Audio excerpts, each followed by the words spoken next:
ಫಾತಿಮಿಗೆ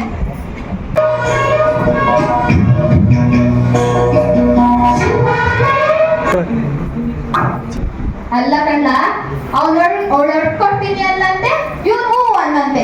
ಮಕ್ಳು ನಡೆಯೋದು ಅಂದ್ರೆ ಮರ್ದಾಗ ಮಾವಿನಕಾಯಿ ಕಿತ್ತಂಗ ಭೂತಾಯಿ ಮೇಲೆ ಕಾಲ್ ಮಾಡದಂಗ ಅಲ್ಲ ಕಣಪ್ಪ ಮಕ್ಳನ್ನ ಸಾಕೋದು. ಅವ್ರು ಒಡ್ಲಾಗಿದ್ದಾಗ್ಲೇ ಅದ್ರ ಮ್ಯಾಗೆ ನಿಗಾ ಪಡಬೇಕು. ನಾವ್ ವಂಶದ ಕುಡಿ ಮಡಿಕೊಂಡಿರೋಳ್